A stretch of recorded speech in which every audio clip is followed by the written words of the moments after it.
So here's one of the things I do when I'm not dinking around with my sea monkeys. This is Arthur. He is my new rescue beta.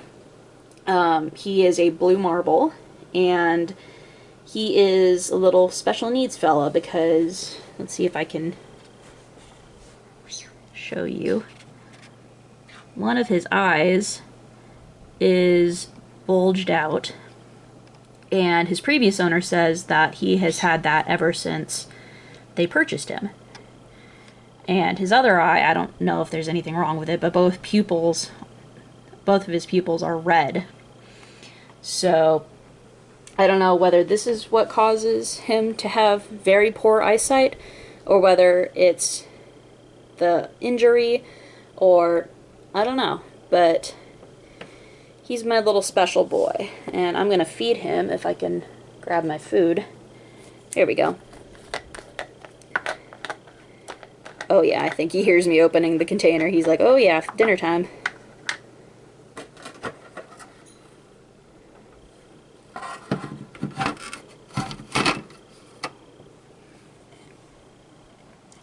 So, the thing about Arthur is that because he has such a hard time seeing, it takes me a while to actually feed him. Oh, wow, he got that one on first try.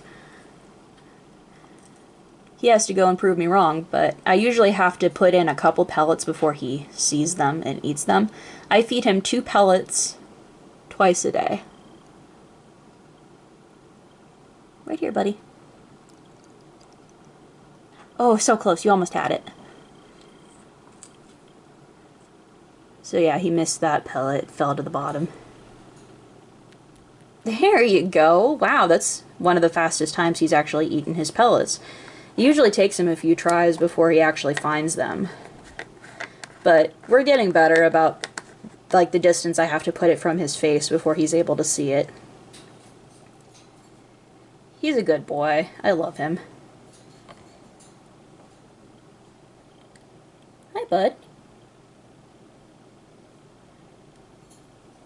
And I don't know if I can get him to do it, but he's a little character. Sometimes he jumps for my finger.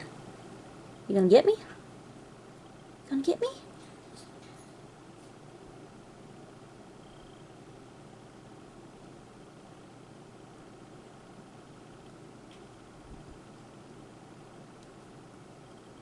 I guess he's not in a jumpy mood right now, but sometimes he jumps for my finger, and it's pretty funny.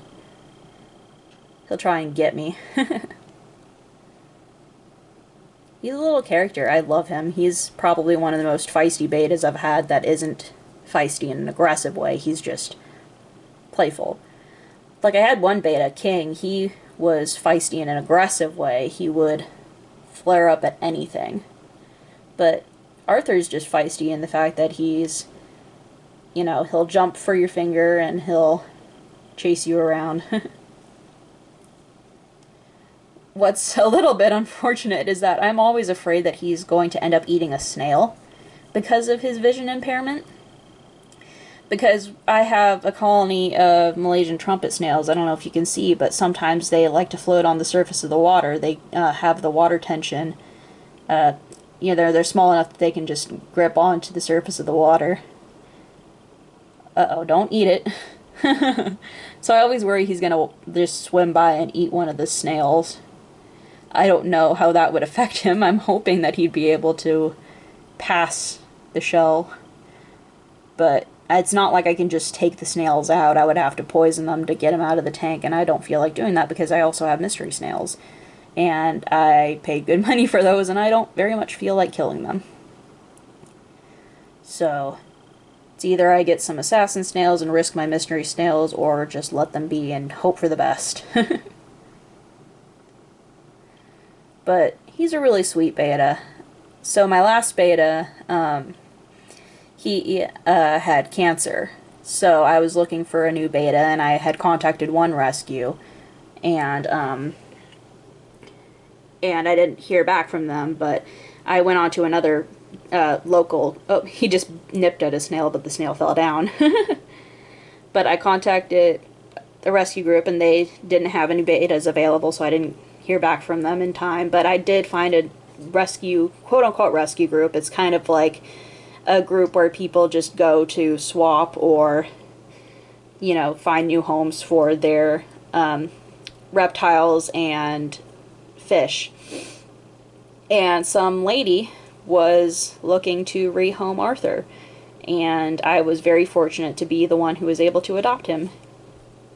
Pardon the water stains on the tank, I need to Windex that, but he's such a pretty fish. Oh, he just tried to eat another snail but spat it out. So I guess he knows enough to know that the snails are not for eating.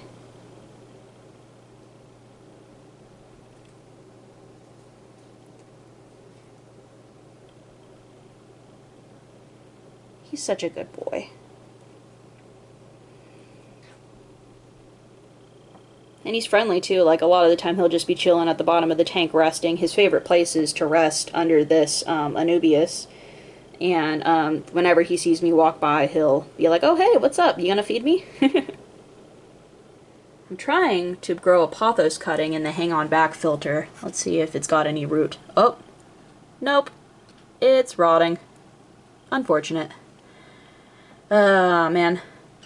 I am not having luck with growing pothos cuttings. So there's another one for the trash. So I'll have to take another couple cuttings from my dad's plant. Man, that one had looked pretty promising. I thought I saw the starting of a root, but 'twas not meant to be. Oh well. I just wanted a plant in the hang on back filter because I heard that pothos are really good at getting rid of nitrates.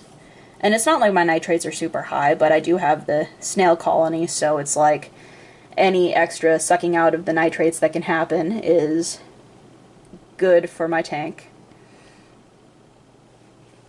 And so, just thought I'd show you. My moss ball, it decided to be naughty and try to break apart, so now it is in bondage. But the funny thing is, the trumpet snails have started to eat the string that is keeping it tied together. So that's pretty funny.